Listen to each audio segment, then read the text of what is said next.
Welcome to Game Crunch, your weekly video game podcast. My name is Mike Anastasia. With me today we got Brandon. Hello. We're here talking about games and things. Yep, games and things. Let's see what's on the agenda today. Well, Brandon's played everything, and I'm still playing Pokemon. So that's Basically, that's yeah. a lot of games just came out, and I played them. All right. Well, I'll let you talk about those first. Yeah, We'll talk sure. about Pokemon exclusively last week. Yeah. So. All right. So on my list, which one do you want to hear about first? I'll let you pick. What's this Unbeatable demo thing? Okay. All right. So Unbeatable is a game that comes out in a few days. I actually decided to take a moment and play the demo of it. It's a new rhythm game with like some open world elements where you're playing as a band that's on the road, and it's a rhythm game. And the way it works basically is it's a 2-note rhythm game, but then you have to actually, a 2-button rhythm game. Then you actually have to press said buttons to the beat. So like there's an up and a down on the left and on the right of you, and you just press one button for the up and one button for the down, but you also press like the up button to dodge down and the down button to dodge up, and so on and so forth. It's a very good and really fun like gameplay when you get into the flow of it. But the thing that I think makes this the most interesting is in this game, the plot line is you're a traveling band, like going throughout the world and whatnot. But in this world, music is illegal. Oh, okay. So you're breaking the law and you're continuously having to fight like authoritative figures and whatnot because of the fact that you want to express yourself in some way, shape, or form.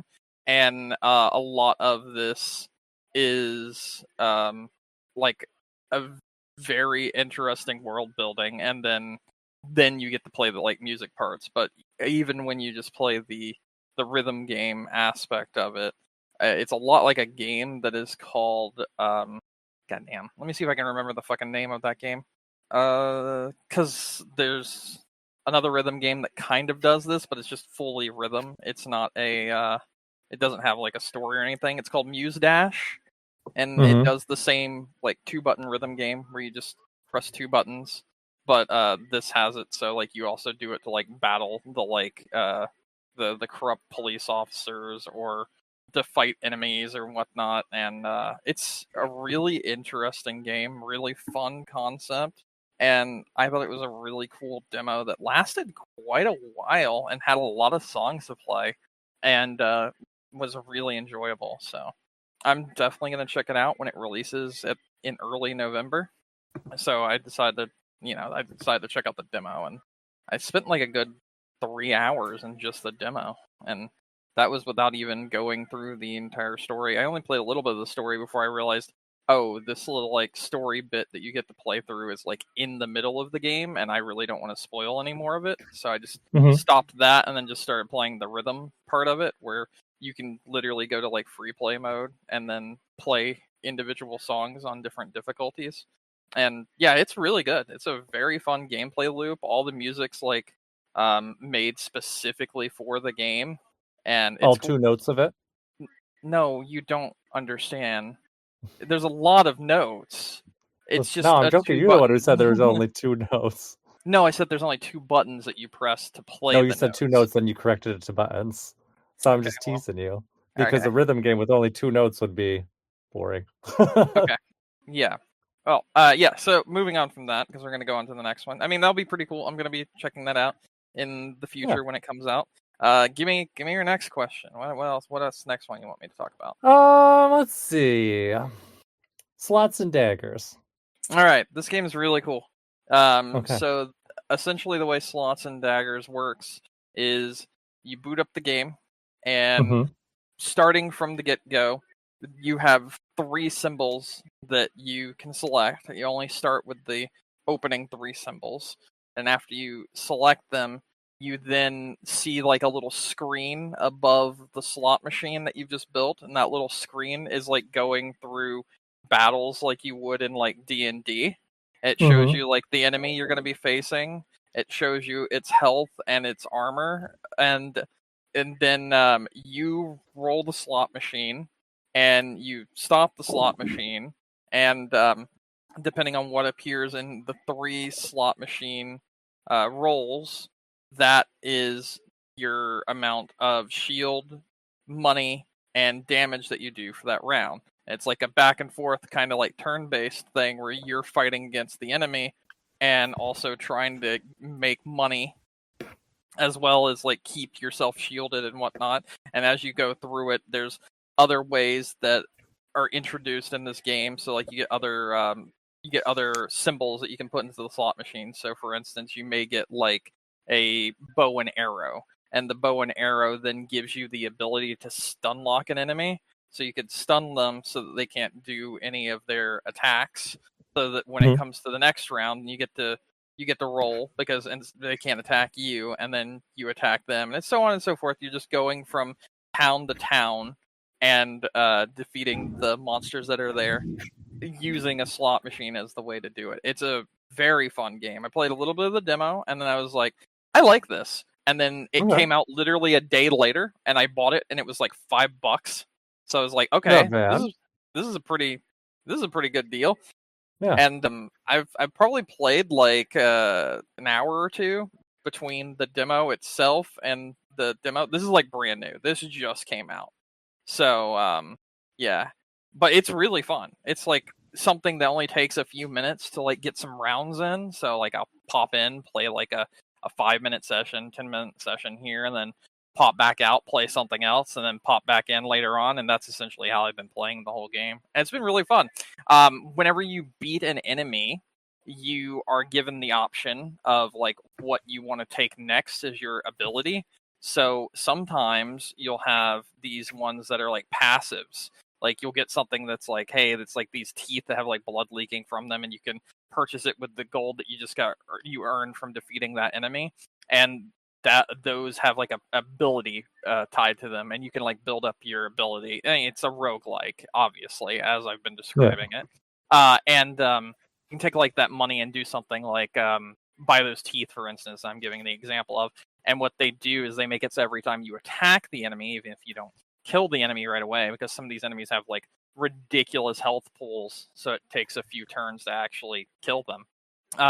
Every attack will take like life leech, essentially. So you can hit an enemy and do like 68 damage, and you take like 15-20% of that and add the health back into your health. So it allows you to like stay longer even while you're like having to tank damage from enemies. It's pretty fun.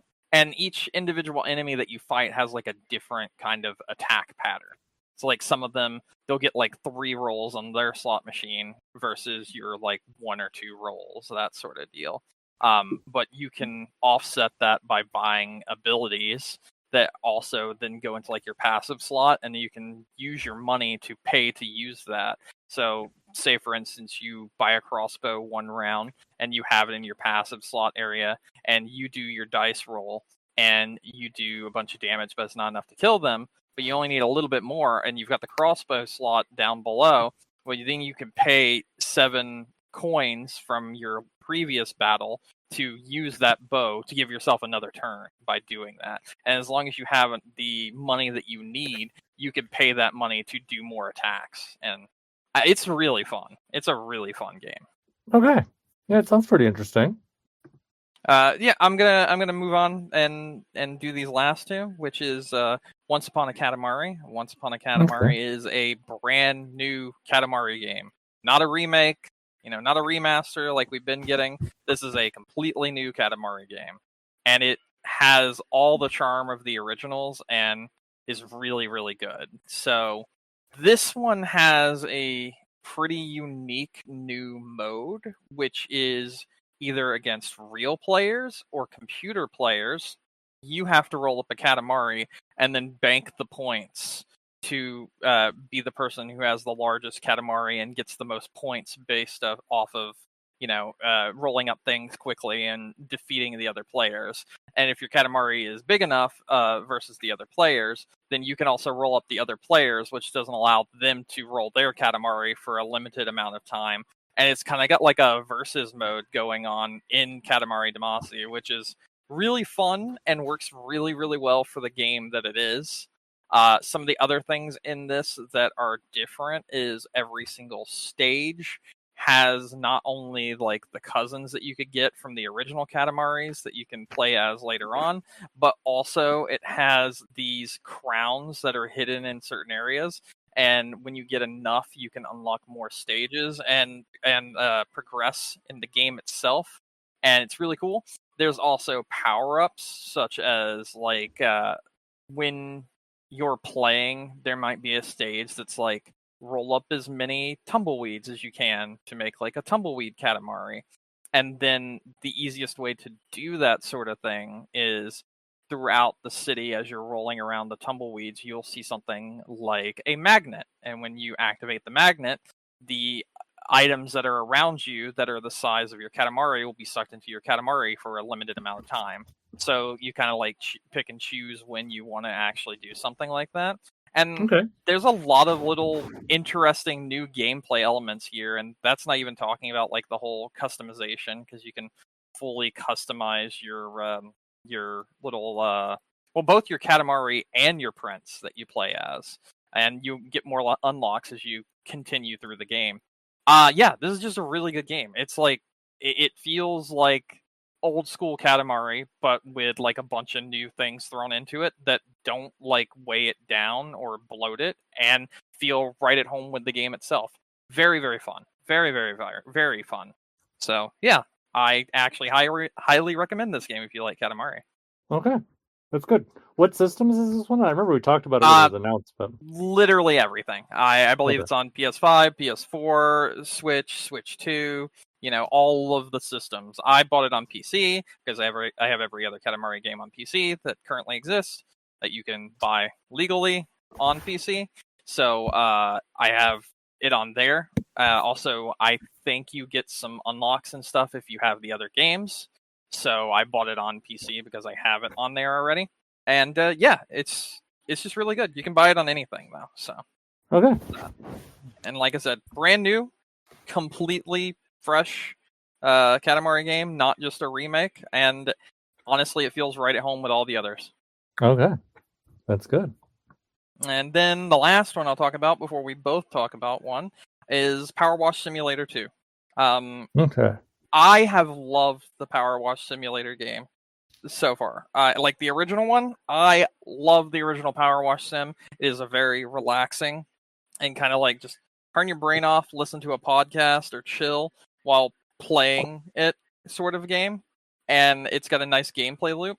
And the sequel came out recently, which added a bunch of things. I believe I've talked about the demo of the sequel, where it had some elements where you would like clean up something and then like more of the world would be shown to you, and you'd be able to clean up other stuff in said world. So like you're cleaning up a sign, but then the sign rises up and then there's like a big building now, and that sign was actually just the top of a big building, and you clean up the outside of the big building, and then the doors open, and then it's actually a big building that's a bathroom, and then you clean up the entire bathroom in there, and then all of that counts as one stage. And there's some other stuff like that in this game as well.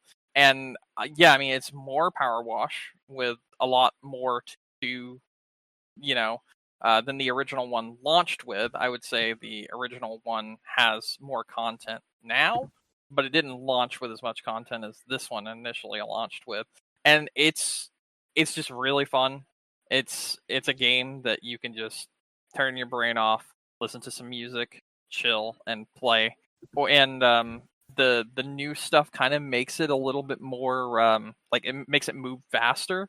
So even though you're moving faster through some of these stages, there's more to do. There's more rewards for them, such as the ability to completely customize your like home base area with furniture and all these other things. And I don't know. It's a fun, relaxing game, and I was looking forward to this one a lot. And now that it's out, it's awesome. Good. Yeah, I know you like the first one a lot. I did like the first one a lot. Mm-hmm. All right, let's talk about Pokemon. All right. Did you get much further? I did not, but I did do a decent chunk. I think I'm B rank right now. But I went around and did a bunch of stuff. Like I did a bunch of the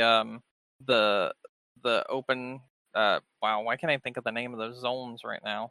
the wild zones. I went about around and like 100%ed some of the wild zone areas. Oh, okay. Like caught all the Pokemon that was in them, that sort of deal. Mm-hmm. I Yeah. also started like working on doing a bunch of battles, since I need that 1,000 battle thing. But I Mm-hmm. wasn't doing it specifically for that. I was doing it to like just get. I basically grinded to get my Pokemon up in level, and did some more things. I did the whole what's his name? God, why can't I think of the pink-haired douchebag's name right now? Urbane, him being kidnapped, and Oh. Mm-hmm. Yeah, I him don't being have Urbane in kidnapped, my and game. oh, that's right, because you're probably playing as a guy. Mm-hmm.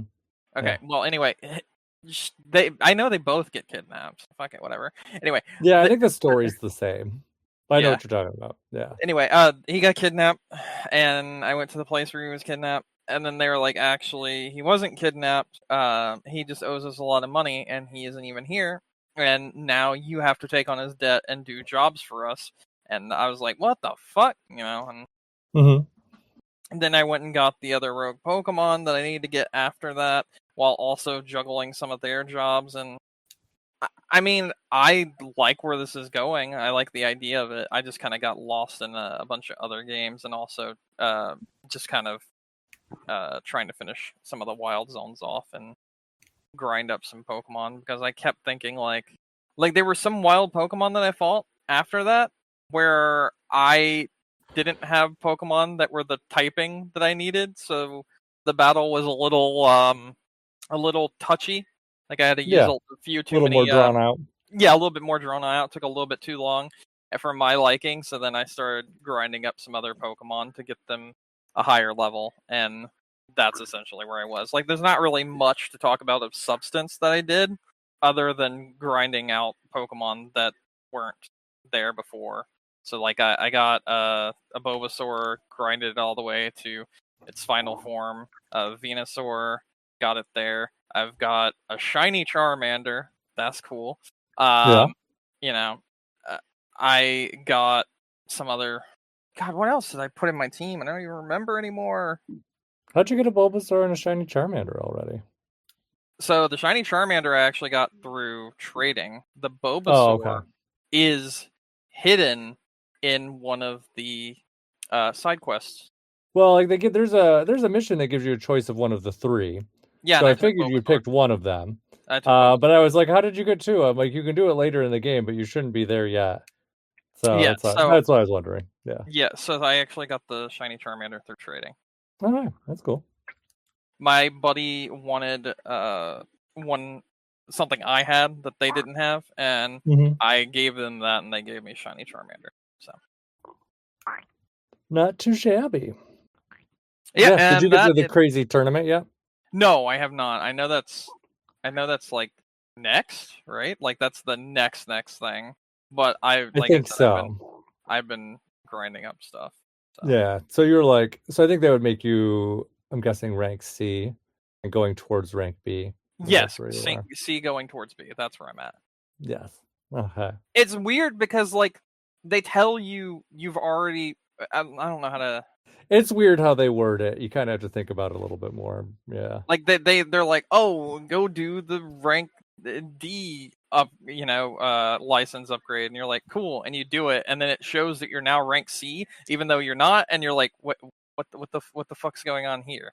And then they're like, go do the rank C license upgrade. It's like it literally says I'm already rank C, but okay, cool. And then it's like now you're rank B, and it's like, oh, okay, cool.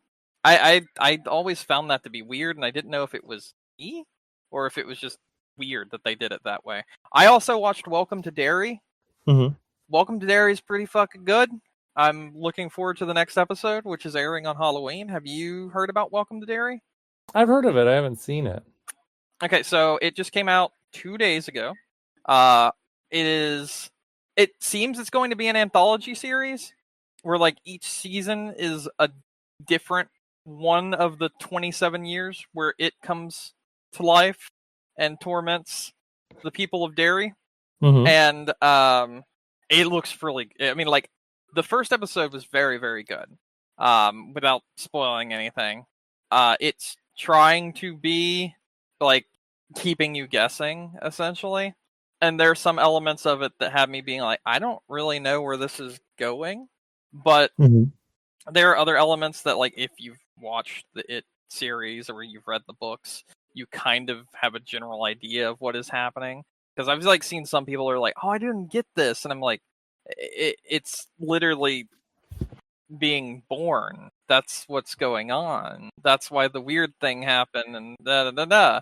Oh yeah, but why is it? Because that's how it works. It impersonates someone else and takes other people's fear and doubts and yada yada yada. And it's like, okay, did you even watch the fucking show? Like the original movies? Like, what is going on here?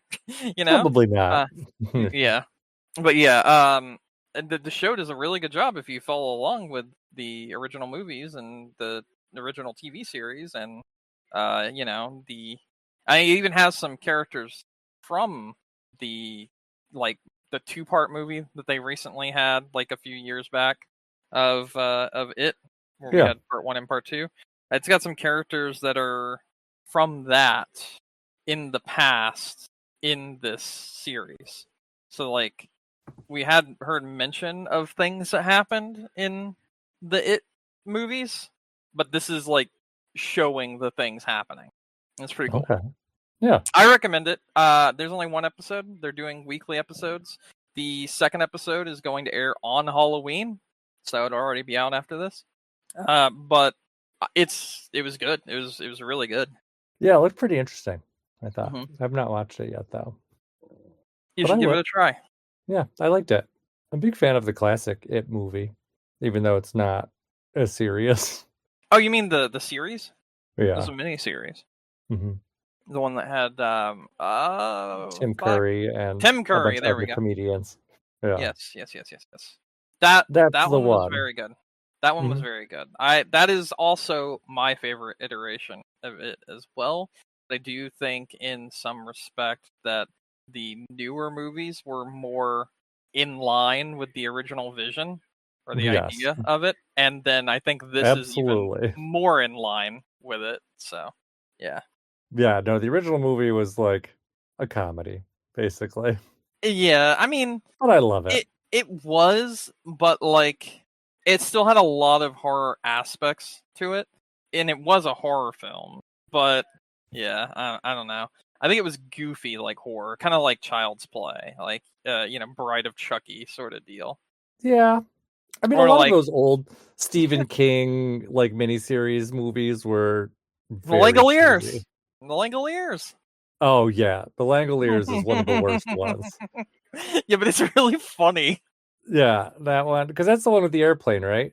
It's the one with the airplane and the thing that are like the CGI meatballs that eats time. Yeah, that one's just a bit too much. It's goofy and I loved it.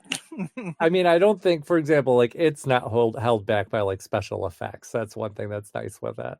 No, I think they used a lot of practical effects in the original. Yeah, I would think so. That's what it looks like, at least. Yeah, but I liked it. I really liked The Stand. I thought The Stand's really good.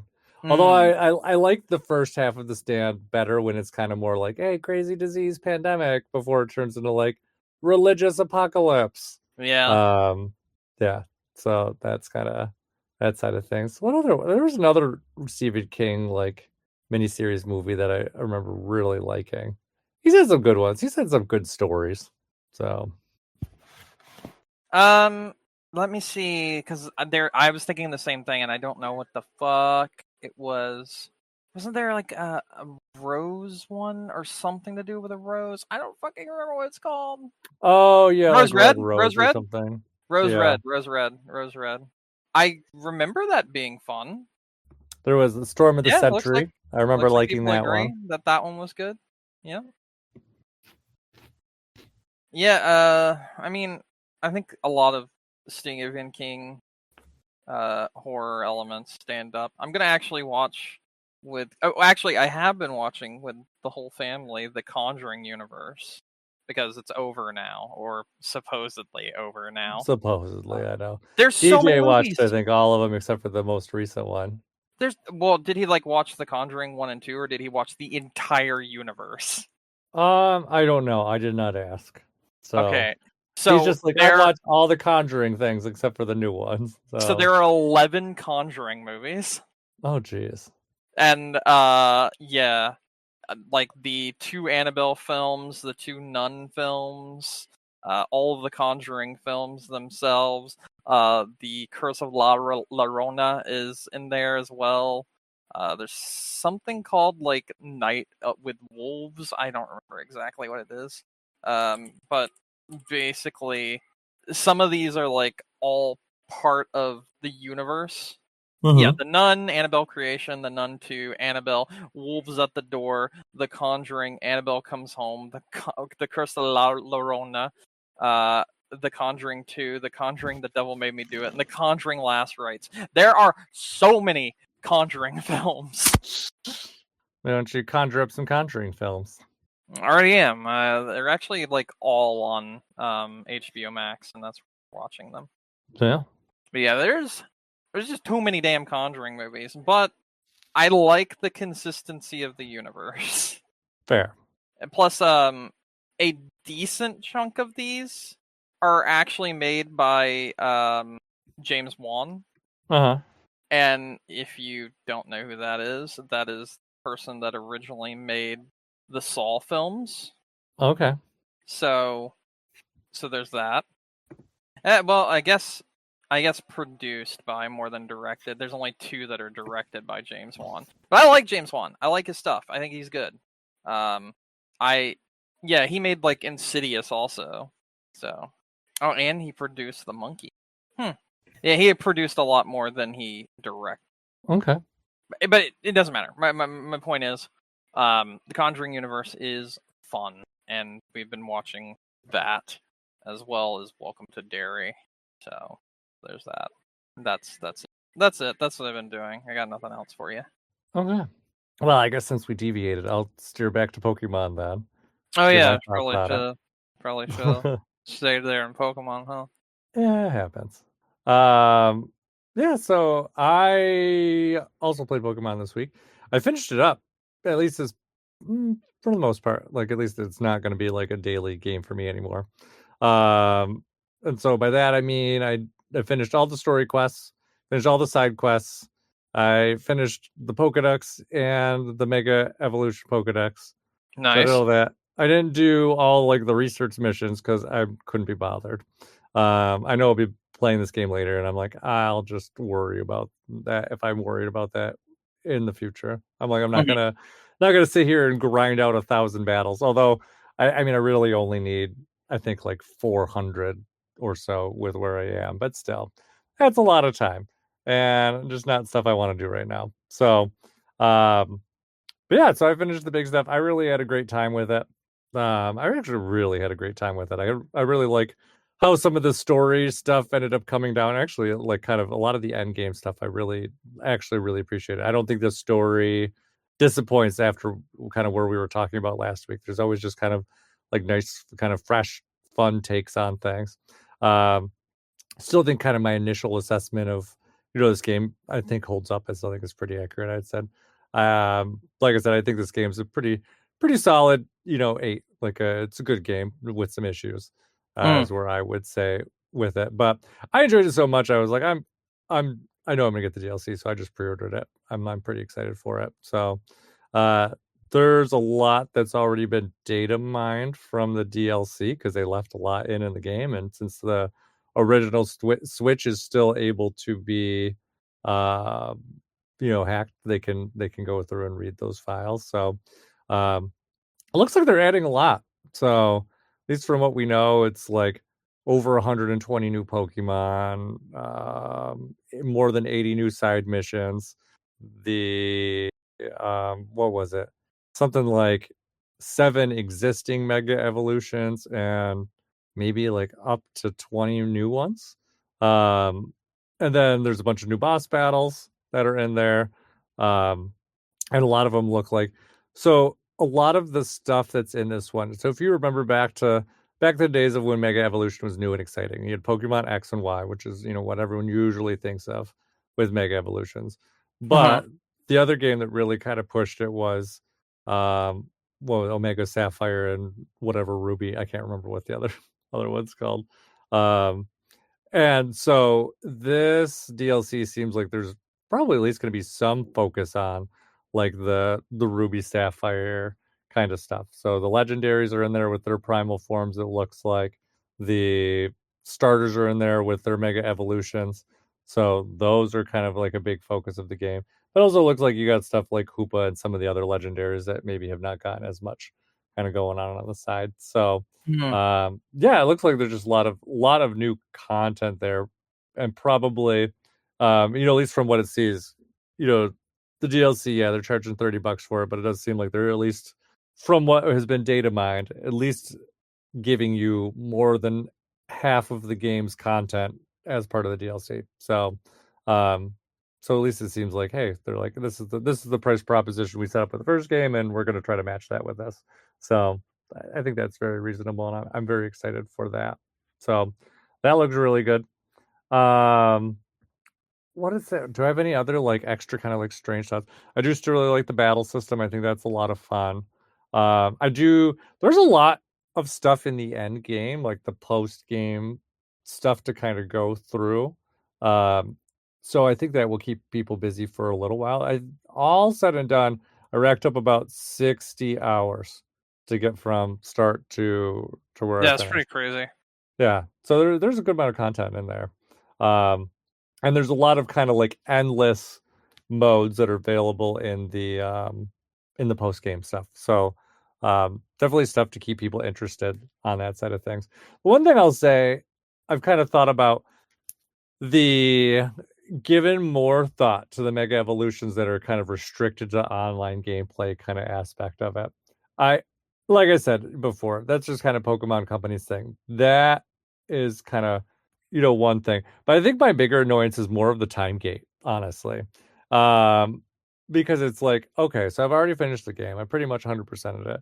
So for me to go through and get this extra stuff really means I have to kind of like come back to it later. Like I'm not going to be able to enjoy it like I did when I was playing through it originally. Like, this time I really heavily used Greninja because I really enjoyed playing with Greninja, and it was convenient because that was what was available now. Um, but it's like the other ones, I'll be like, oh, I guess I'll come back in a month and get the other ones, which is fine. But the weird thing with it, though, if you think about it, like unlike some Pokemon events, like Petra Run or whatever that Pokemon's name was from the DLC from Scarlet and Violet and Terapagos turtle thing. Um, yeah, you get these fancy new Pokemon and you can kind of use them in that moment there, but you can transfer them out, you can use them in other games, whatever.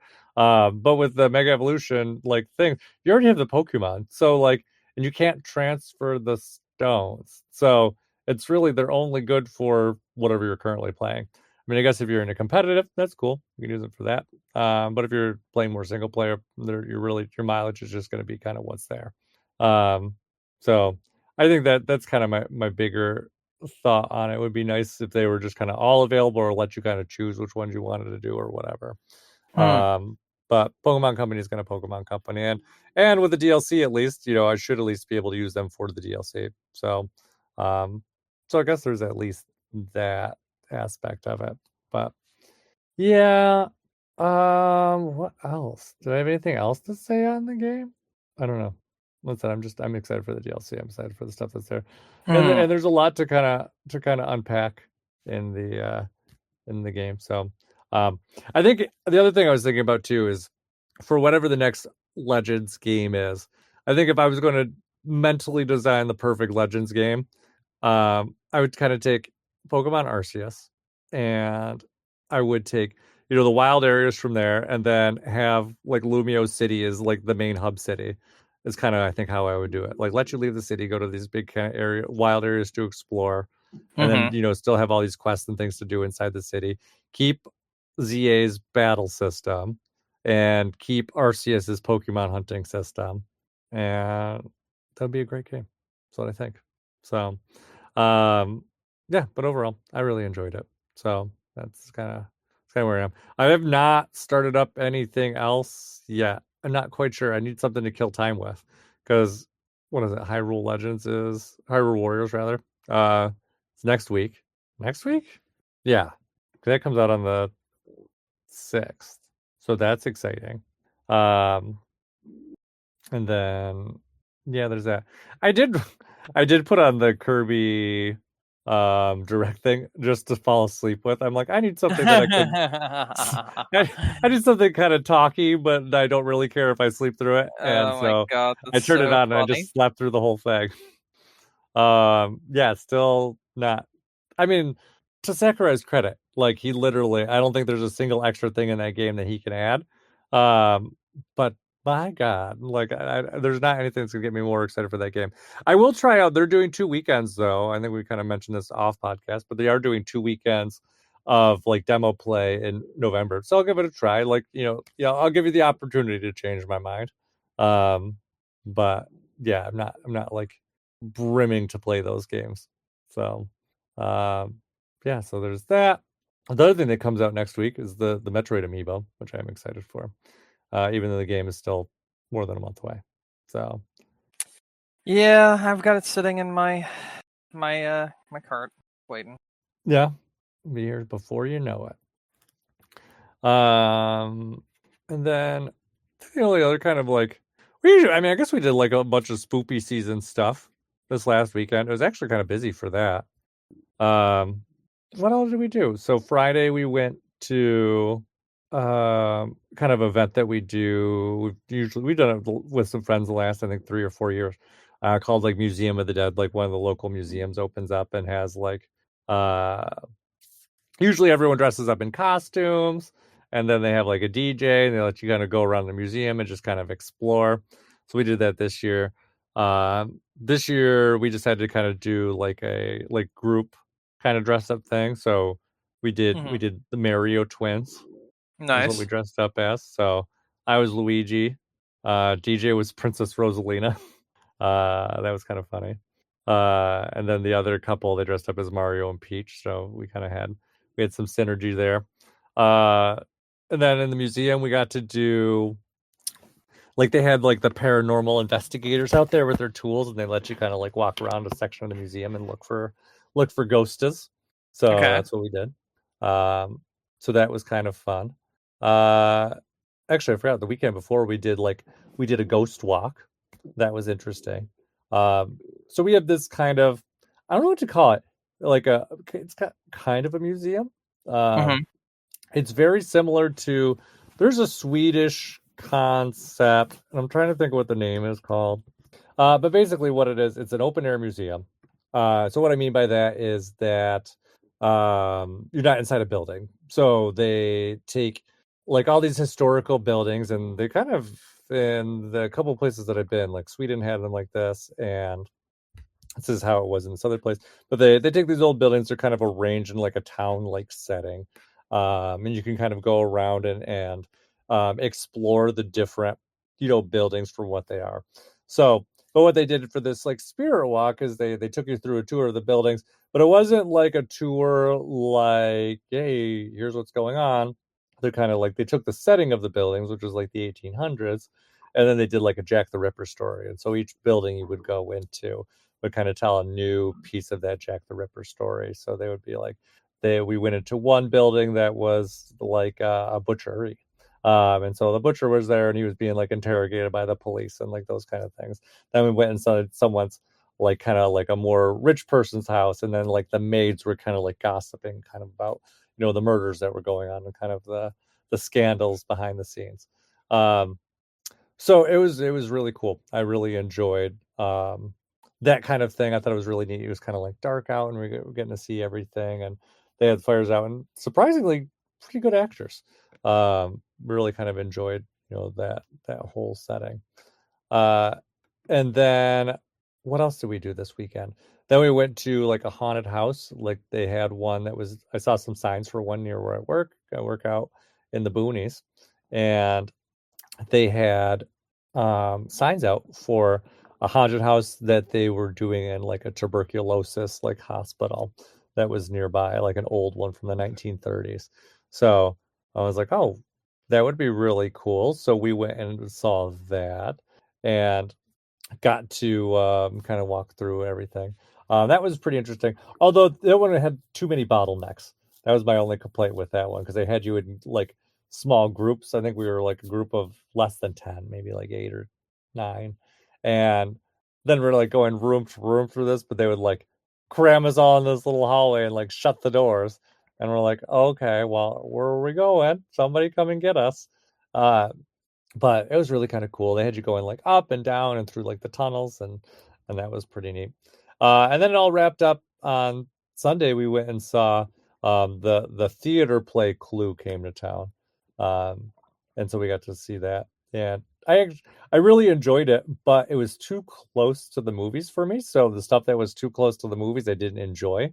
But the stuff where they kind of like strayed away into their own comedy, I really liked. And the Okay. reason for that was, and this is going to sound silly, but maybe makes more sense to people that are more familiar with the movie. So, Clue, if you saw the movie from the 1980s, it's a comedy movie, but it kind of takes itself seriously. It's not like Yeah, it laugh plays it tracks. straight. Yeah, exactly.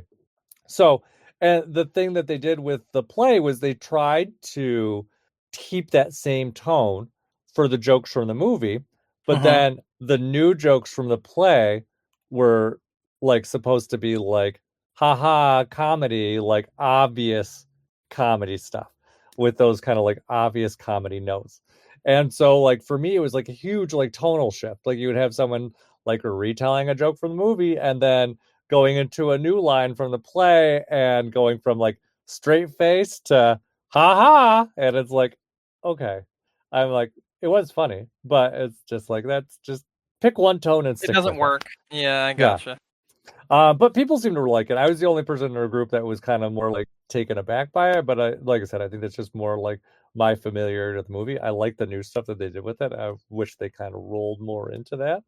Um, Mm-hmm. but honestly, the stuff they did, the sets were really impressive. The acting was really good. It wasn't, they didn't like try to shoehorn music into it. It wasn't a musical. It was literally just a straight play. Um, Mm. but it was a lot of fun. I mean, I do really enjoy it. I like Clue. I know I've talked about it a lot before. Um, so that was all really fun. But I was just like, the movie's funny, but you're not going to kind of match that that energy on your own in that kind of play setting. Like I appreciate the homage, but take it and run with it and do something fun.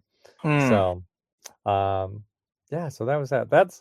And then meanwhile on the backside, we're doing a haunted house again this year. I think I talked about it because we usually do one every year for Halloween. So Okay. we're kind of in the process of getting that all set up now. So um, yeah, so that's good to go. It's nice that Halloween's on a Friday this year. Makes it a little bit easier. And yeah, so that's I all. didn't I even don't know. think That's all about my that. spoopy stuff. Huh? I said I didn't even think about that it's on a Friday this year. Yeah, it's kind of nice. So, I mean, I guess if you like to do like Halloween, like actually do like Halloween things, Yeah. there's that. And it might be better for the kids because obviously not the school stuff. It'll be like a weekend, so they might not be as pressed to be inside. Um, yeah. All right. Well, that's all I got to talk about, though. What do you want to talk about? Anything else? No, I got nothing really. I mean, we could go over to the news if you want. Oh yeah. Is there I news? didn't I didn't even really see. I didn't really write anything down, but there was the announcement of the new Halo a new Halo remake, which also is coming to PlayStation 5 and shit like that. Going to PlayStation 5, the U.S. government, wherever you want Okay, yeah. Yeah. I did And see a funny meme though. Huh? I was gonna say I wanted to talk about how the game personally I think looks like a mess already, but it is what it It is. it probably is. I did see a really funny meme that made me laugh, where Hmm. some it was like some guy, and the guy was like Xbox, and his girlfriend was Halo, and and then it's just like a meme of like the girl like hugging like the PlayStation like Hmm. guy, and the Xbox guy's just sitting back and just like, do it, I want to watch, and it's just like but so true. um, Yeah, yeah, so I wanted to talk about it because I've watched the footage and you I've already talked about watched. it. Well, no, I wanted to Just go into kidding. more detail, and I didn't know if you were gonna. I want to go into a lot more detail, Yeah, basically. talk about whatever you want with it. I don't have Okay, much extra to so add other than it um, exists. so as you know, I really like Halo, and I have deep ties into the franchise as a whole. I have done a lot with that series. It is one of my favorite series, and when I say this, I mean it 100%. Um, I'm a little disappointed in how they seem to be handling the remake of the first game. So Uh, first of all, this is the second remake of the first game in the last 10 years. So that's a little weird um, already. Now let's move on from that and go straight to the fact that the first Halo game, Halo Combat Evolved, or CE as most people call it, is very deliberate in its pacing. It mhm. gives you a vehicle to drive around in so that you can traverse the big, wide open area and everything. It has a lot of set piece moments, like landing on the beach the first time, jumping out of the Pelican, fighting the aliens for the first time and whatnot. Has a lot of very deliberate moments like that.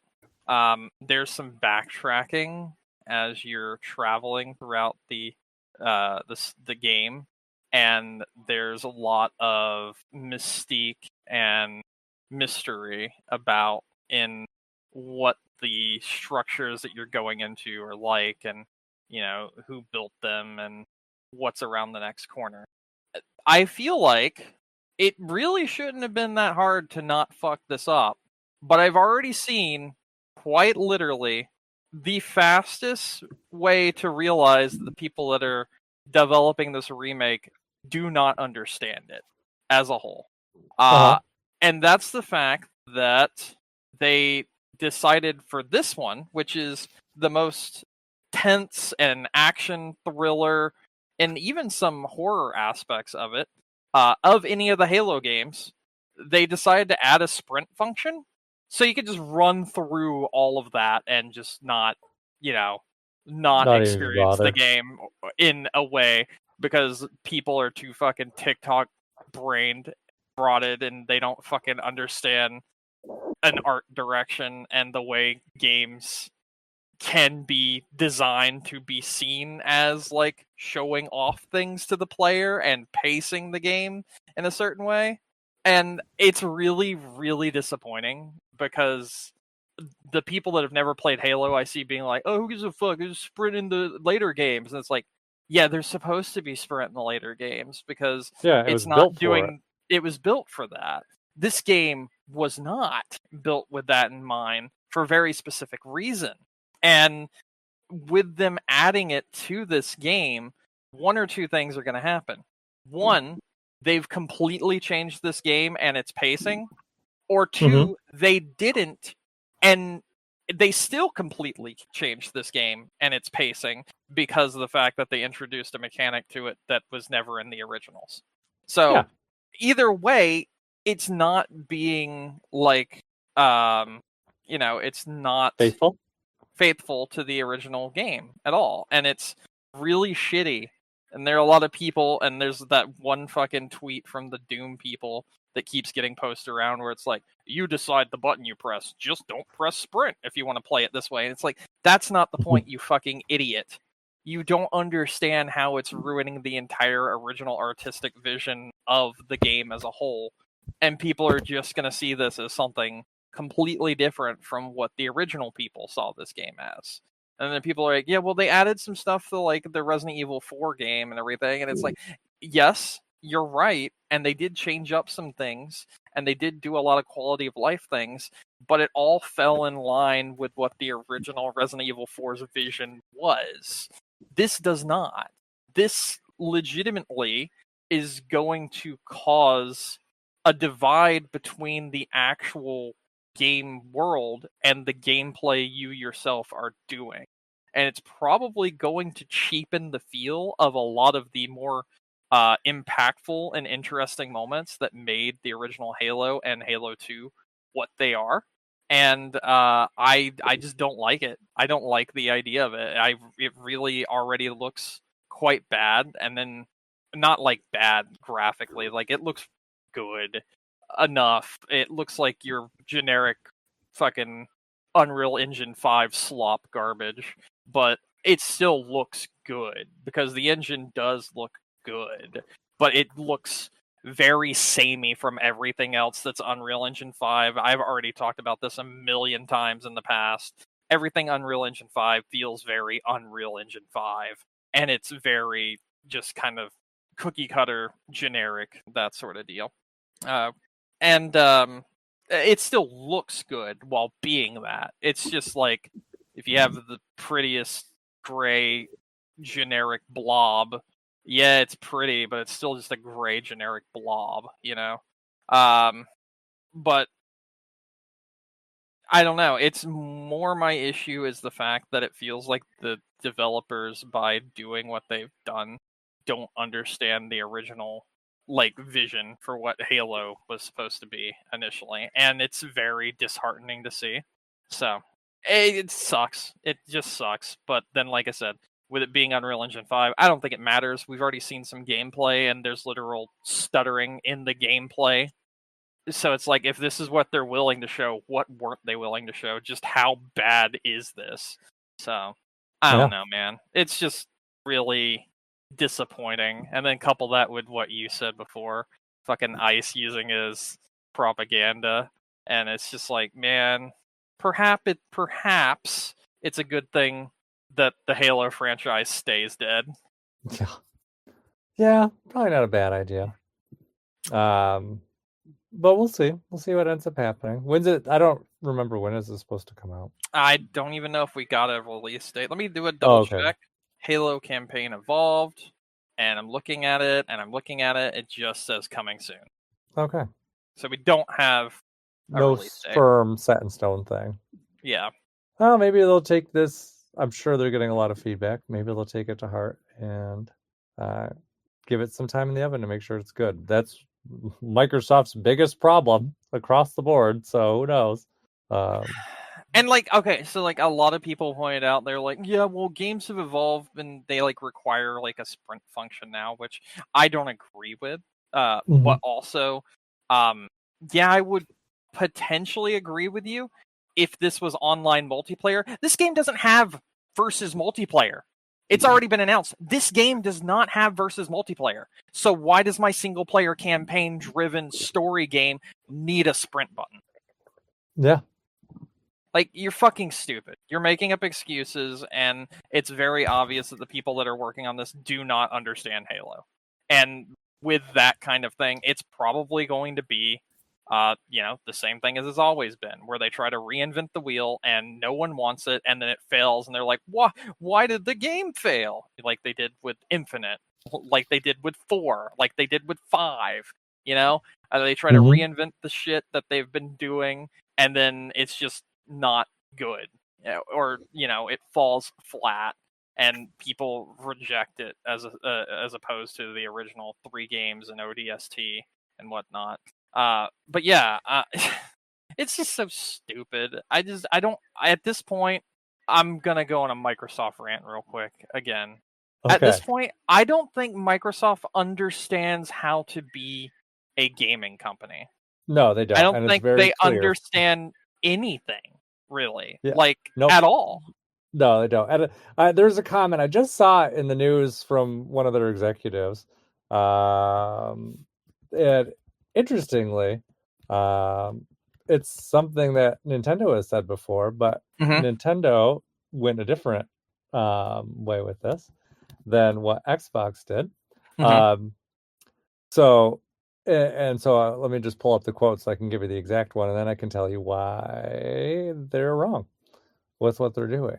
Most importantly, the game business model has to be where we have to invent maybe some new interactive media as well. Because after all, gaming's competition is not other gaming. Gaming's competition is short form video. No, it's not. They're fucking stupid.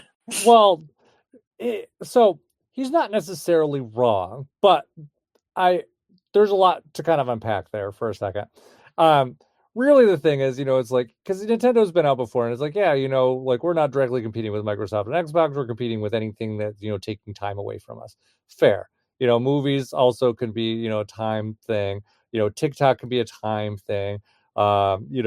Just social media, Facebook, whatever. All of those can be things that can keep you away from Xbox and make you want to spend, less money in the gaming economy. Got it. That's not a lie. That is true. That is, people are always kind of like, where do I want to spend my time? This or that. But if that's what you're looking at, and you're like, okay, what's the cost of what we're competing with? Netflix, $15 a month. I think that's what it was. I don't even remember what their fucking price is these days. But They're most at streaming 25. services are like, okay, makes sense. But most streaming services that are not Netflix are like around $10 a month. Yeah, I would say. Um, you have things like TikTok free, Instagram, Facebook free. A lot, even if you're going to buy like a movie, online, maybe like $10 to $20, depending on, if it's a newer release, even cheaper if it's not.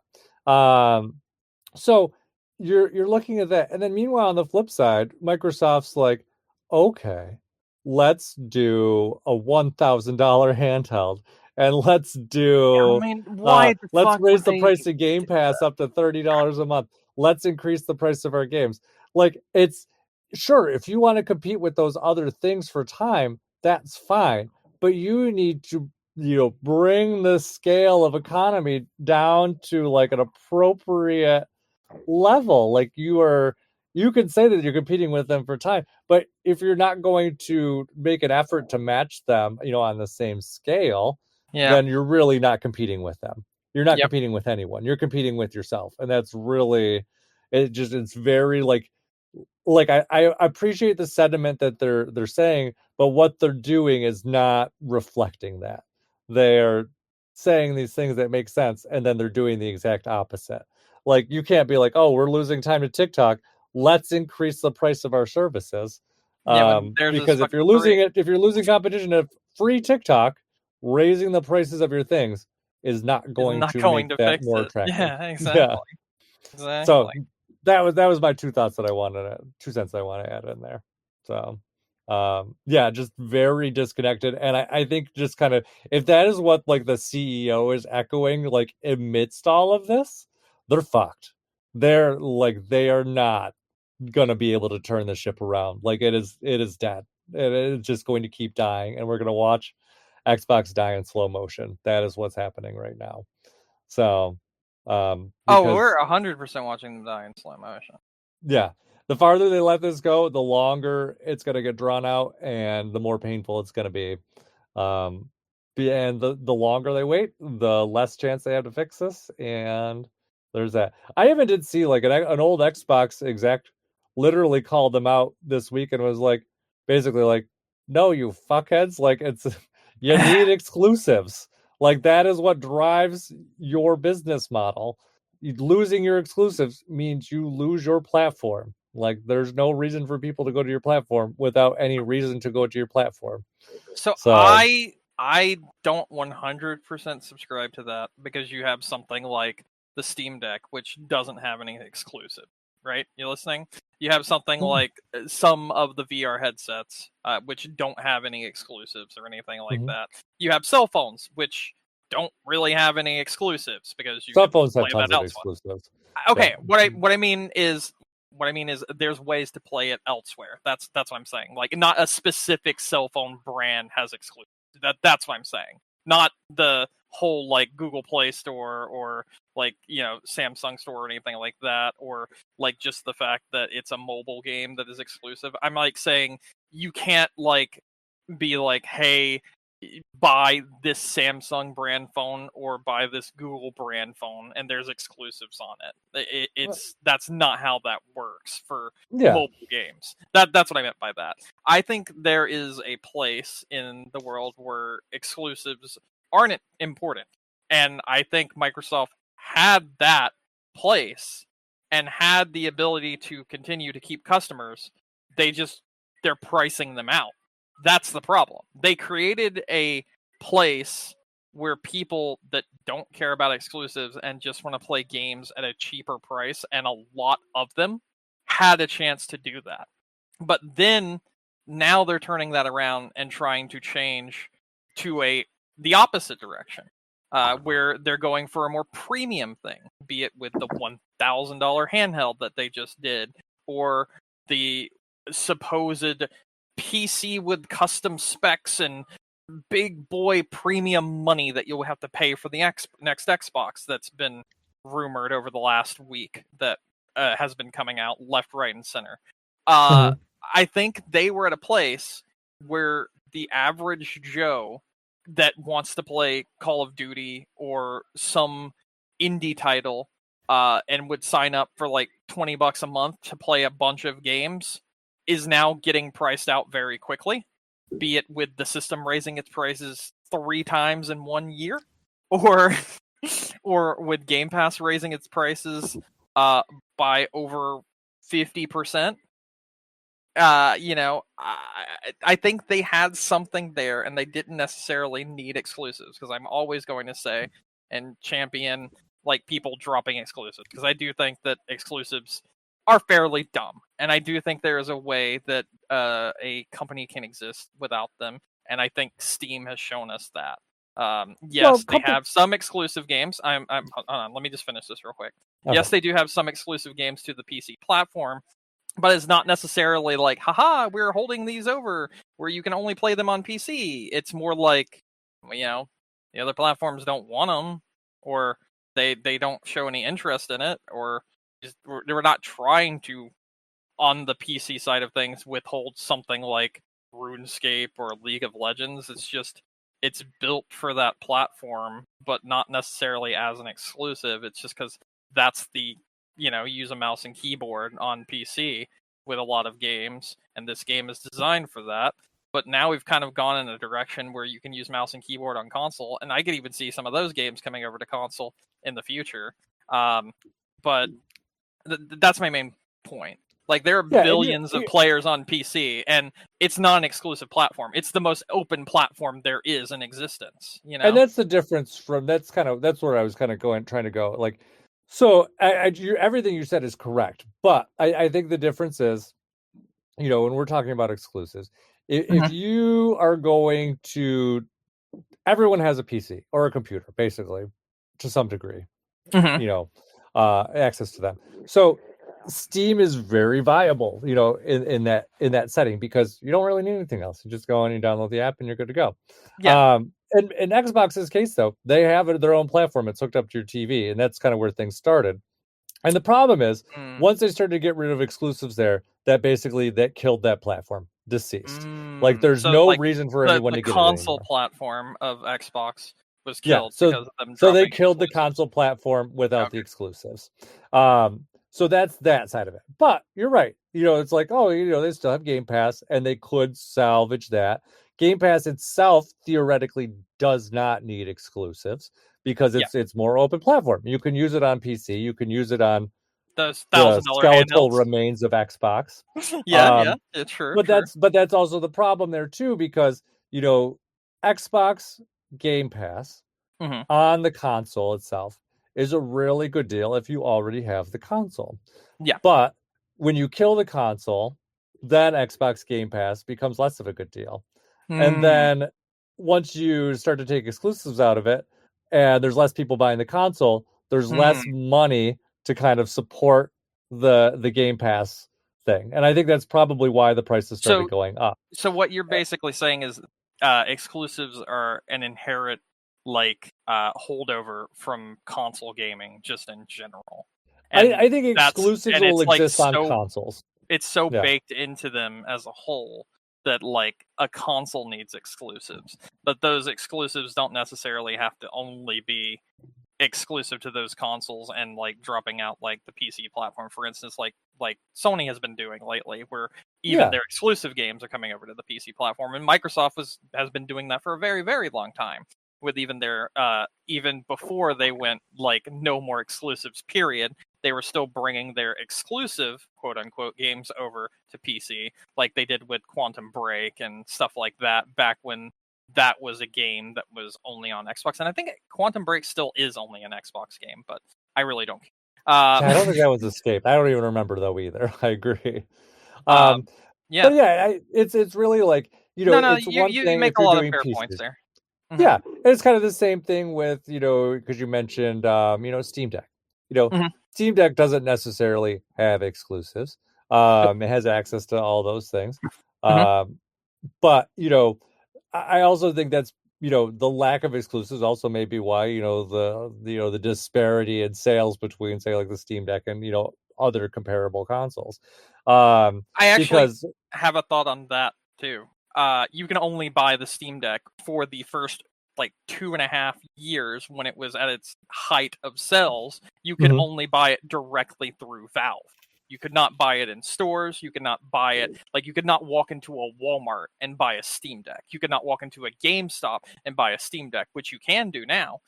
But I think that the mystique and the thing that made the Steam Deck like so interesting with Mhm. all these other handhelds flooding the market quickly afterwards has kind of gone by the wayside now. And Yeah. as such, I think that might be the reason why its market share didn't get as much as it could have because it was exclusive in a way. It was exclusive to only being able to be purchased through Valve themselves. Yeah. Mhm.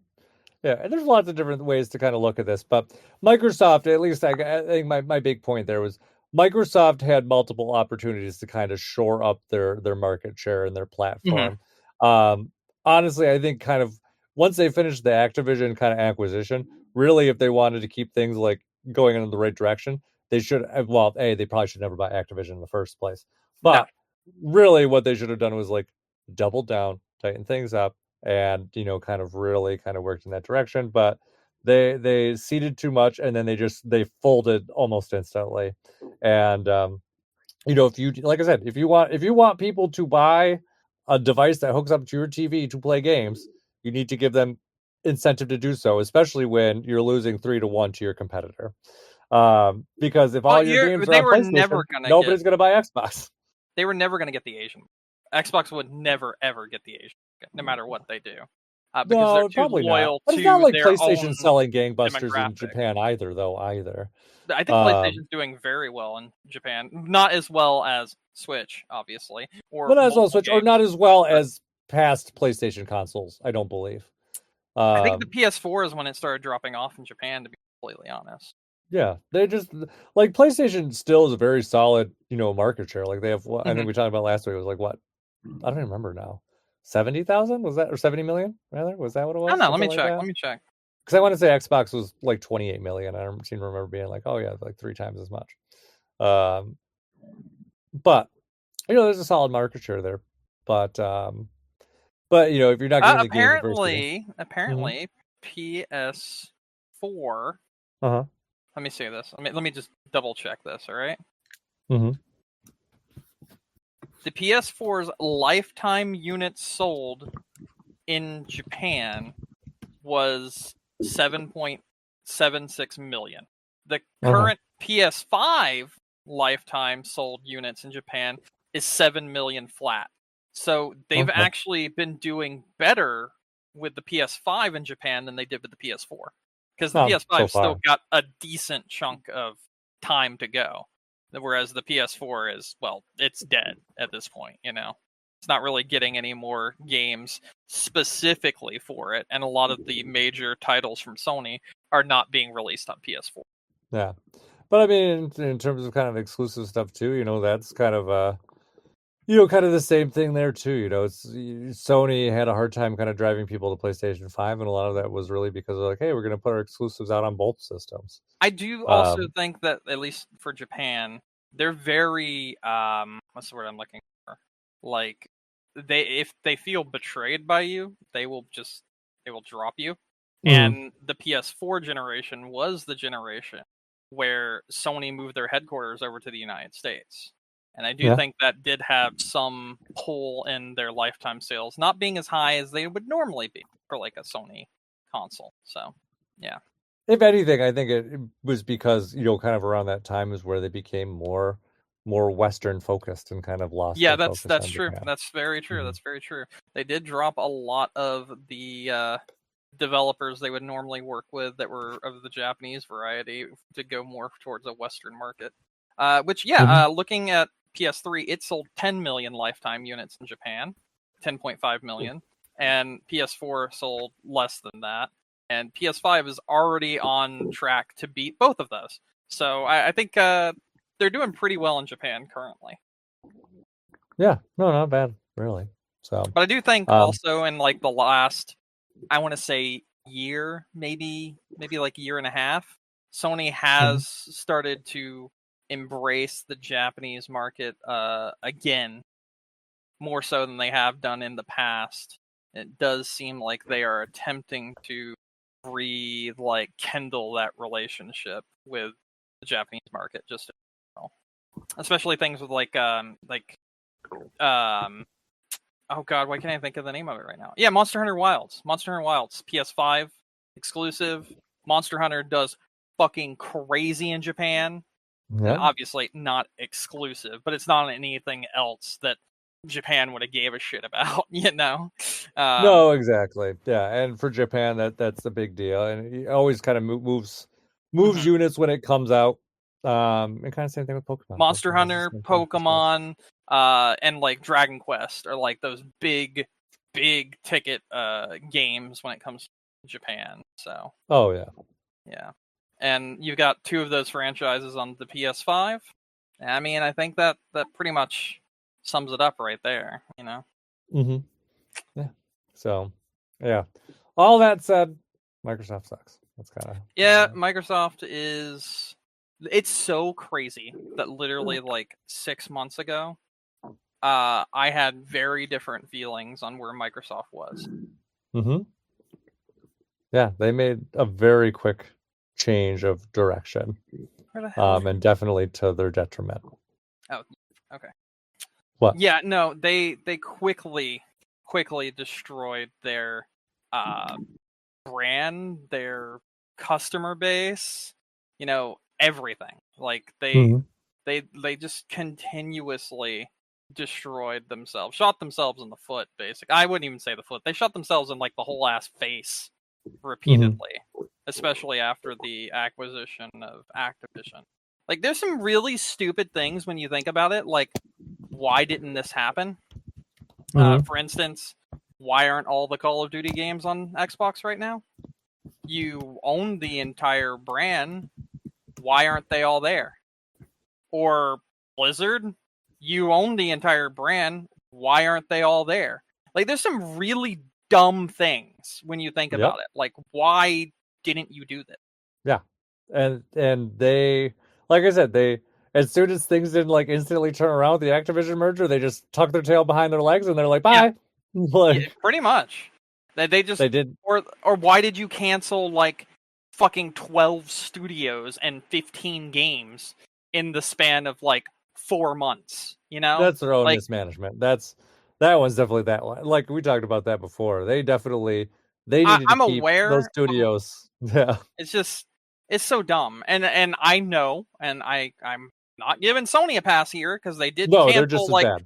Yeah. 21 fucking games in like the last year, Yeah. which Trying to turn granted everything into a games most as a of those service thing. were games as a service, exactly, and they decided to hedge their bets on keeping it all on Helldivers 2, which I actually think was a really smart move on their part, because I do think if they would have tried to oversaturate the market with more games as services, they would have killed their golden goose right away.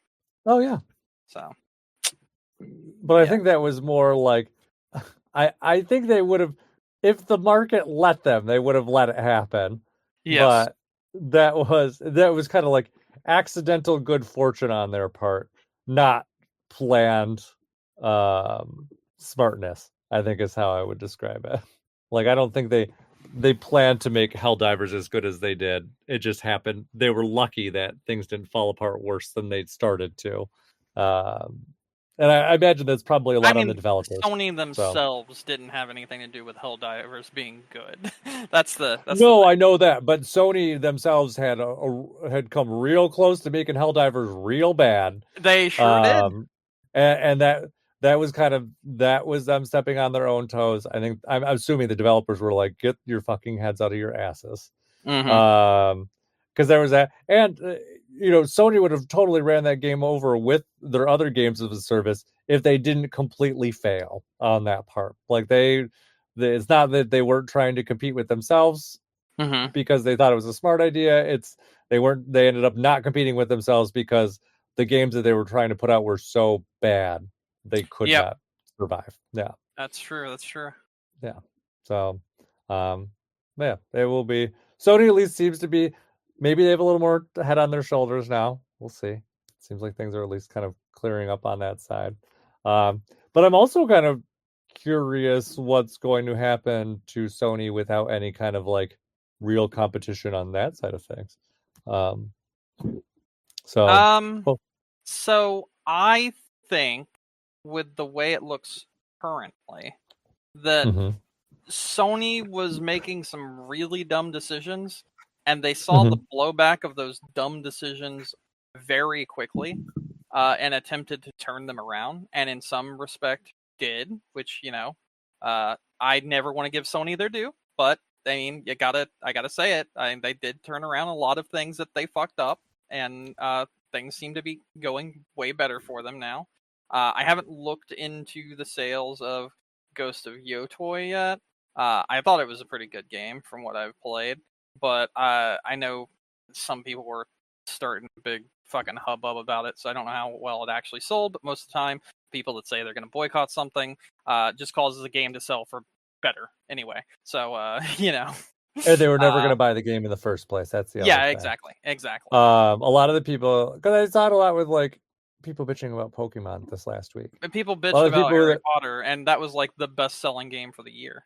yeah, I think that's a and a really lot of good example. yeah, and a lot of the I don't know. There's definitely a lot of online culture. I mean, I know it's not ever been great, but I definitely feel like it's kind of at an extra low right now. People are complaining about everything. I think it's because multiple things. One, the fact that it's so easy to manipulate people in this age of AI and in this age of just misinformation and Yeah, whatnot. It's so easy not a to lie. manipulate people with stuff that online culture is just at a like all-time low. When it comes to gaming, people are also just so burned out on seeing their favorite franchises ruined one way or another. Like I was talking about Halo, you heard how passionate I was about that and how upset I was about that. There's just some people that are going to go in with a poor attitude because they just keep seeing this happen over and over and over and over again. And the things that they loved keep getting, watered down and easily digestible. And a lot of the stuff that made those games what they were, gets completely erased. And then people are just like, okay, you know, why should I Hmm. even give a shit? Because it's just gonna get fucked up by someone. So it's that.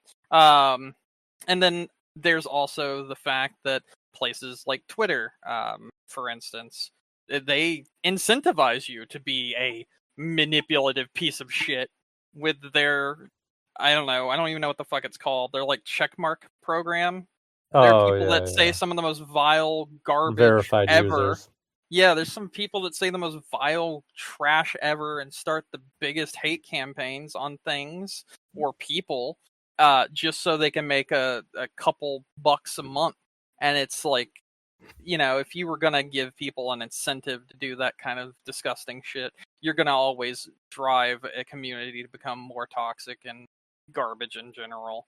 So Yeah. I think there's a lot of reasons why social media's gaming space is just kind of at an all-time low. And there's other reasons as well, such as when I mentioned like people have been seeing all this shit. If you look at like journalist sites, you can't trust them as far as you can fucking throw them. So what does that matter?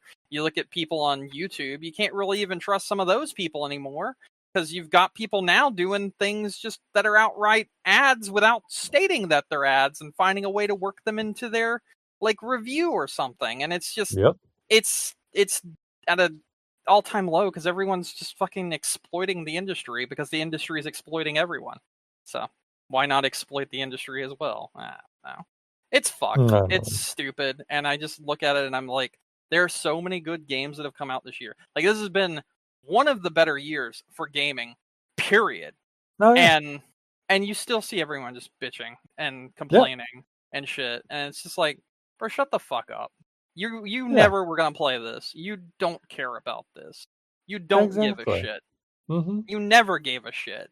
You just want attention and fuck you. You know? Yep. Yeah.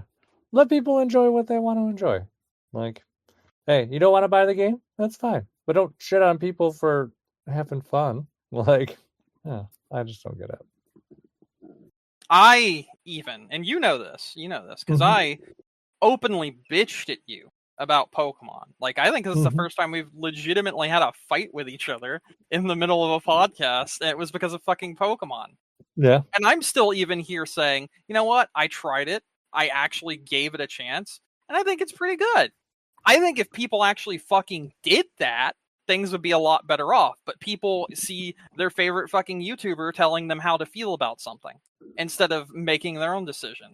Yeah, And I exactly. also understand that in the place where gaming is at currently, it's kind of difficult to make your own decisions sometimes because not everyone has the money or can come up with the money to just buy whatever they want, because gaming as a whole has raised prices exponentially and has priced a lot of people out of being able to even enjoy their favorite franchises, which again is a big issue with the industry itself.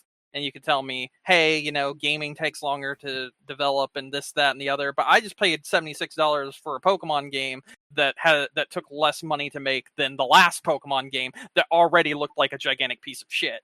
Mm-hmm. So like I don't really think that holds water with a lot of these companies, because I think they are looking for ways currently to cut as many corners as humanly fucking possible and maximize their profits, and they don't give a shit about who they have to step on to do so, and they're going to still charge you $70 with a smile on their face. I do think there are some games that are being priced at the appropriate prices. Like I've mentioned before, I played the Hot Shots Golf, the new one that came out this year. It was $40. I played the new Katamari that came out this year. It was $40. If you play Hades 2, if you bought it initially, it was like $25. Now it's $40. Silk Song came out this year. It was $20. You've got all these games that are priced appropriately, and then you look at something like Pokemon, for instance, and you're also going to have people like judge all these other games that look fantastic and play fantastic and give them a lot of time and gameplay for it, and they're going to be like, hey, why would I go out and spend money on Pokemon when I could pay a fraction of the price and, in my opinion, have a better experience? So instead of forming my own opinion because the game is so expensive and I don't want to spend that much, I'm just going to use someone else's opinion. I do think that is a very big problem as well, like just using your favorite YouTuber or journalist opinion. But it wouldn't even be journalist anymore. It's now social media star instead, Oh. because no one trusts gaming journalists anymore. So they'll look at some dipshit who pays for Reddit Gold or pays for verified account on Twitter and be like, I'm going to base my entire opinion around this dipshit. And then that's where you have a lot of the toxic discourse in gaming coming from nowadays because of that. But it Yeah. does kind of trickle down to being because of the price of some games and them not really having the content for that price. So it's a little of everyone that is the problem with gaming, including the developers. And yeah, it really fucking sucks. Yeah. Yeah. People just need to make up their own damn minds. If they can. If they can. And if they can't, do some research. Don't just pick the person that you like the most because they share your ideals and your opinions. Go look everywhere at things before making a decision. Yeah. It's a lot smarter than just choosing one person to try to back your own opinion. Like, look Mm-hmm. around, because a lot of people are just like, this guy, this is the guy, he gets me. And then it's like, he gets you because he's paid to get you. Yeah. Exactly. And they're gonna feed you whatever opinion you want. Exactly. All right. What else? Nothing. I think my rant is done. I think I'm Okay. done with that rant. All right. It was a pretty substantial one, honestly. But Yeah. yeah, I think it needed to happen. Yeah. No, I think so. And probably will come back again as Yeah, definitely. as everything continues to Yeah. deteriorate. So our horror episode is the horrors of the industry. Yes. Exactly. That's It's very spoopy. Sure is. So, all right. Anything else you want to talk about? No, I got nothing. Okay. Ready to wrap up? Yep. Okay. Well then, thank you everyone for listening to us tonight. Don't forget to find us on iTunes, Stitcher, Google, Amazon, YouTube, wherever you get your podcasts. If you want to reach out to us, gamecrunchcast@gmail.com. And all of our old episodes are on game-crunch.com. Brandon, Yep. any final thoughts? No, I think I'm good. Okay. Well, that's it. My name is Mike Anastasia. You can find me online. I'm Clash of Penguin there or on your favorite gaming console. And until next week, game on. Game on. Charizard roars with a fiery glow. Pikachu sparks in a lightning show. But who's got the charm, the roots that grow? It's Bulbasaur, the star of the show. You can train him, you can claim him, stack your deck or even name him. But no matter what, I'll proclaim him. Bulbasaur is better, hands down, no lie. With a vine whip snap and a twinkle in his eye. Game on, it's the truth I apply. Bulbasaur forever, let the others say bye. Squirtle's got shades and a water spray. Jigglypuff sings in a lullaby way. But who's got the style, the cool sway? It's Bulbasaur ruling every day. You can argue, you can barter, stack the gym with something harder. But the truth's here in the starter. Bulbasaur is better, hands down, no lie. With a vine whip snap and a twinkle in his eye. Game on, it's the truth I apply. Bulbasaur forever, let the others say bye.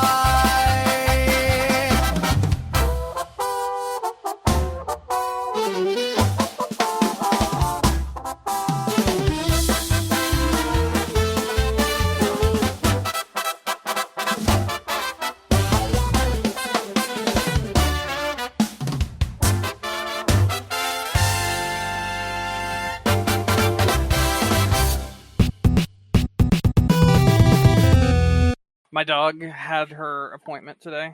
The one she has to get every year for her checkup to make sure she's okay.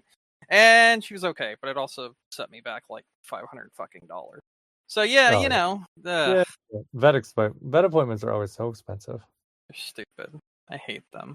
I know. And they always, I don't know if yours is the same way. They always try to get me to do it's like they do like, the worst part about vets is they're expensive, but then they also try to like hard sell you things. Yes, Like yes. you're like They at a tried to add- timeshare thing. They tried to give me another $200 charge, and they already had it on my receipt, and I was like, whoa,